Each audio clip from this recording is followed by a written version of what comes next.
One of the keys is remember where you came from, keep that shit in the front of your mind, and when shit goes bad and it goes sideways, a lot of shit does, you're getting booed out of the fucking building, or you're coming through this injury, or people are writing you off, oh, you guys ain't gonna fucking make it, any of that shit.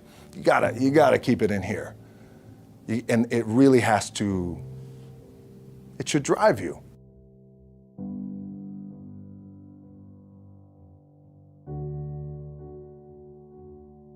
This idea and this notion that you could be anything you want, and you can accomplish anything you want, right? We hear that. You've heard that from the time you were little boys. You hear that now. You're already incredibly accomplished. You can win an NBA championship, MVP of the league. You could become president. You could become governor. You could be in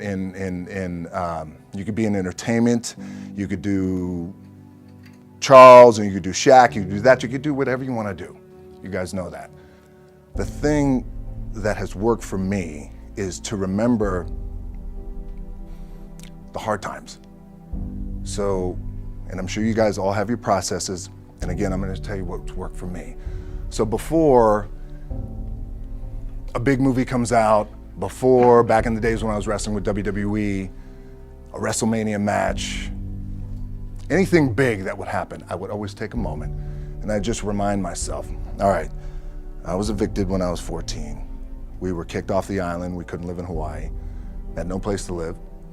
A lot of shit happened then when I moved to Nashville. I was arrested multiple times by the time I was 16 years old. I gotta remember that. If I were playing on this team, which my skills are, what's that term? Oh, the shits. So I never play. But before I lace up, before I get on the court, before I play in these big games, before I go to the Staples Center, where history is there, those are historic walls there at the Staples Center. I would remember that, and it allows me then to be present in the moment and understand, holy shit, the stuff I have around me right now, this is the shit that I dreamed of when I was a kid. I am here. I played for University of Miami, played for great teams. Warren Sapp, Ray Lewis, they were my teammates. They were balling. Warren Sapp was playing tight end that time. I was starting defensive tackle. Yeah. They moved him over to D-line. And he looked at me, he's like, yo, dude, I'm gonna take your spot. And I said, you ain't taking my fucking spot. He said, I'm gonna take your spot. I said, no, you ain't. We battled, and he took my spot. Now you can imagine how that fucked with me, because there goes my opportunity. He went in, switched to defensive tackle, lit the world on fire. Well, what that did, it crushed me, it crushed my dreams. I had a piss poor senior year, zero production, no NFL, no combine invite, nothing. Finally went to the CFL, Calgary Stampeders, making $250 a week Canadian. Now I had to send that shit home to my wife at that time. Had no money. So I remember that. When I got cut from Canada, I had $7 in my pocket. And I always tell that story. So now my production company is $7, advertising agency is $7, everything is $7. So I always remember that. What helps me is to keep the hard times in the front of my mind, because it allows me to go into these big moments that I've worked my ass off, and you guys have worked your ass off. It allows me to go into these big moments with a different perspective. What it also does for me, and again, this is what works for me. Like, I keep my back, excuse my language, my back is up against this motherfucker every day. It's against this fucking wall. Excuse my language, ladies in the room. But it's up against this motherfucker because it's what I believe in. And when my back is against this motherfucker, then there's nowhere to go. But that way. That's it. So I feel like this could be something, an ideology and mindset that could help you, if you look at it that way. Because you made it already. We made it. We're successful boys, and we're lucky boys to be where we're at. Oh, you guys made it. Everybody's rich in the room. Nobody's gonna get evicted anymore. Anything you got, there's no more money problems, right? You got a lot of hands out now. Hey, can I get a little bit? Can I get a little bit? Right, that happens. But when you make it, for me, I need this. I need this. So every day, my back is up against this motherfucker, and this is how I operate. Now, doesn't mean you don't smile, Doesn't mean you don't laugh and joke, right? You're happy, I'm a happy guy. But when it comes to business and when it comes to executing, it's up against this. And I gotta go that way. And I don't give a fuck who is in front of me. They're not gonna stop me. I feel like for me, it feels seamless because you prepared for so long, but it's just like you guys prepping for a game. That's the fun part. That's where it's like, fuck, it's fun, man. People are paying their hard-earned dollars to come see you. They're cheering, they're going bananas, they're booing the shit out of you or on the road. That's fun. That's what you live for. I mean, that's the juice right there. The prep is where the character's made. And I just don't mean the character I play, I mean the character in here. So for me, the prep is getting with the director, getting with the producers, getting with the writers, so in essence, it's like getting with all your coaches and your different position coaches and all the meetings that you have to have, right? So that's the work you put in. The key for me was, where does it start? What's the anchor? What's the anchor? So I could have all these ambitions and you guys have all these ambitions, which is great. It's important. I'll play this role, you'll play that role. I'll execute this thing and it'll come out this summer. You guys will execute this thing during the summer, right? When it's time to really put in a lot more work. But the key with me is just always finding what the anchor is. And the fucking anchor is getting up at 4 o'clock in the morning every day before anybody else and grounding my thought process is in the no one will outwork me. No one. I love and I respect you guys. You motherfuckers won't outwork me. All starts with this. 2 hands, putting it to work. The anchor for me has always been the work in terms of the weight room training. So when I first started wrestling, I was 6 years old, rolling on the mats with my dad. My old man, a lot of you guys will know this. Yeah, Rocky Johnson. My old man was Rocky Johnson. He was the first black WWF at that time. First black WWE tag team champions with Tony Atlas back in 1983.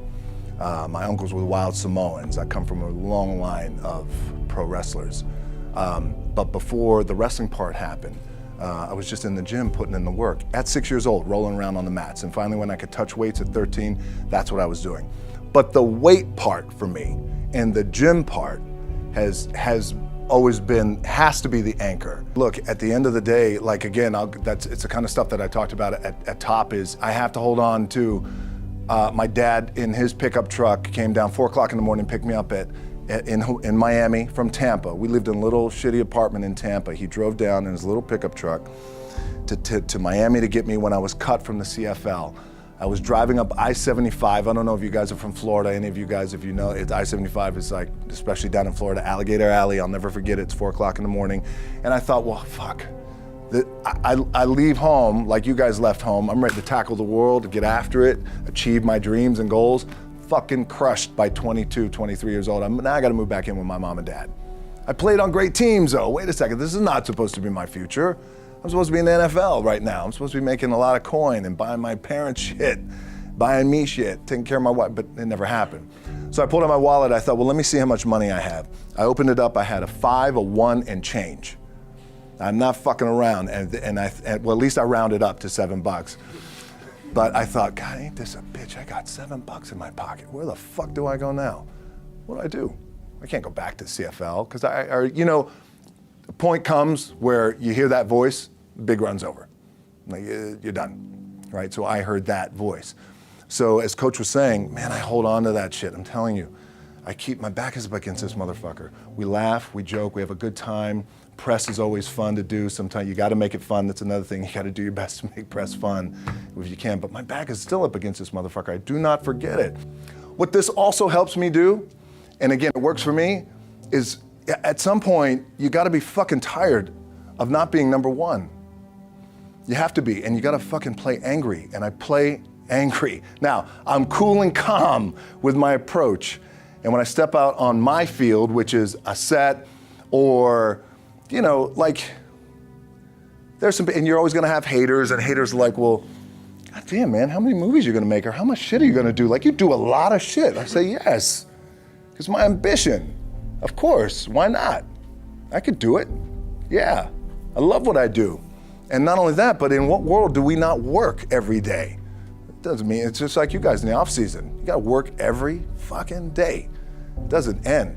My back is up against this thing, you know, and I started to play angry, by the way, and I still play angry. My last match, Brock Lesnar, transitioned, and I realized if I had to be great at something, I wanted to be great in this world of Hollywood and movie making and producing and entertainment, I had to commit, and like you guys have to commit. Obviously, you commit to something, commit to the goal. So I quietly retired. 2 years later, I thought, what the fuck did I do with my career? Because my movies were not doing well. I was written off. I was like, it was around 2006, 2007. I was like, God damn. I left, I pulled a Jim Brown. I left when I was on top, like #1 in the wrestling business, and I left. It was a ballsy, gutsy, some call it stupid move, but I had to commit and I had to follow what was in my gut. And at that time, I'll share this with you guys, and Will Smith is my boy, and I sat down at that time with the agency I was with, and they said, what do you want to accomplish? I said, I want to accomplish the world. I want the world, and I want Will Smith's career, and I said, and I mean this respectfully because I know he's here at this agency with us, I want to do it bigger and better. And they looked at me like I had 3 fucking heads, and they were like, okay. But I still stayed focused, and I still had still put in the hard work with my 2 hands, and that's it. And that's what it comes down to with you guys. One of the keys is, remember where you came from, keep that shit in the front of your mind, and when shit goes bad and it goes sideways, a lot of shit does, you're getting booed out of the fucking building, or you're coming through this injury, or people are writing you off, oh, you guys ain't gonna fucking make it, you know, any of that shit. You gotta keep it in here.